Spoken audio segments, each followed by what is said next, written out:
Bonjour tout le monde, j'espère que vous allez bien. Aujourd'hui, je vous propose un délicieux tagine de veau aux pruneaux et aux amandes. Chose est sûre, il y a plusieurs façons de faire ce tagine. Le résultat est toujours le même, puisqu'on obtient un succulent tagine avec une sauce mielleuse, parfumée à la cannelle, et on apprécie le croquant de l'amande et le moelleux du pruneau. Je vous laisse découvrir la préparation. Avant toute chose, je tiens à vous avouer que ma manière préférée est celle héritée de ma grand-mère, c'est toujours mariner de la viande avant chaque cuisson. Cela nous permettra d'avoir de la viande bien marinée et un bon tagine bien réussi. C'est ce petit détail-là qui fait la différence des choses. D'abord, je vais mariner ma viande. Ici, j'ai 500 g de jarret de veau. Il faut toujours compter 100 g par personne.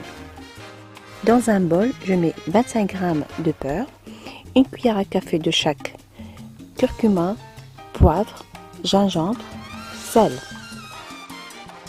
un filet d'huile d'olive,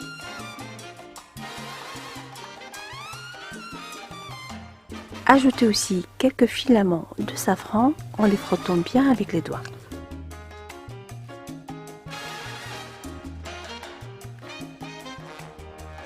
Et je mélange bien avec ma main jusqu'à obtention d'une crème.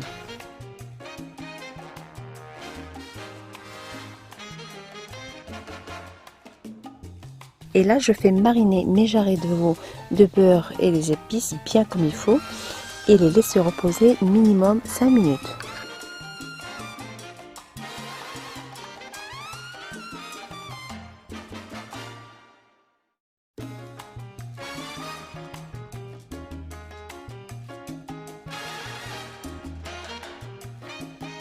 Dans un tagine, je fais dorer quelques instants ma viande avec un bon filet d'huile d'olive pour que notre beurre ne brûle pas.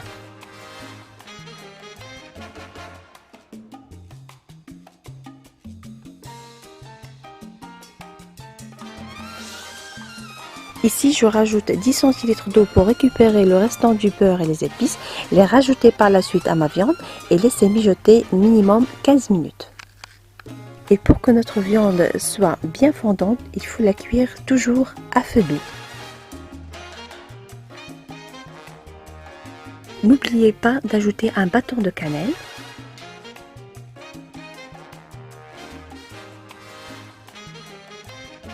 Après 15 minutes, j'ajoute un oignon de taille grande émincé et une gousse d'ail bien ciselée. Et je laisse cuire mon tagine tout doucement pendant 1 heure, toujours à feu doux. À ce stade-là, j'ajoute encore 15 centilitres d'eau. Et là, je passe à la cuisson de mes 250 g de pruneaux. Personnellement, je préfère les cuire à la vapeur de mon tagine pour que les goûts s'imprègnent bien. Et je les laisse cuire pendant 20 minutes. Donc pour caraméliser mes pruneaux, je prends une casserole et j'y remets les pruneaux. Je mets par-dessus 2 cuillères à soupe de miel, un bâton de cannelle, une bonne noisette de beurre, 3 ou 4 louches de la sauce où a cuit la viande et je laisse les pruneaux caraméliser en remuant délicatement avec une cuillère en bois de temps en temps.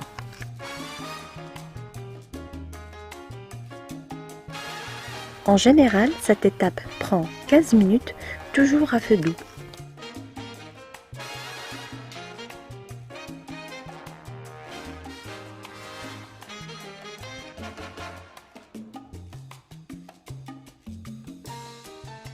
Tapissez une plaque à biscuits de papier sulfurisé, répartissez les amandes uniformément sur cette plaque et mettez-les au centre du four. Laissez les amandes griller pendant 10 à 12 minutes et n'oubliez pas de les étendre à nouveau uniformément après chaque agitation.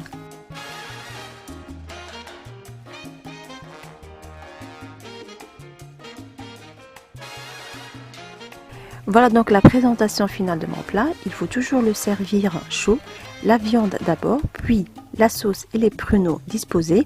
Ajoutez les amandes grillées et si vous avez des grains de sésame, n'oubliez pas de les parsemer sur les pruneaux. Malheureusement, j'ai oublié de les acheter à la dernière minute.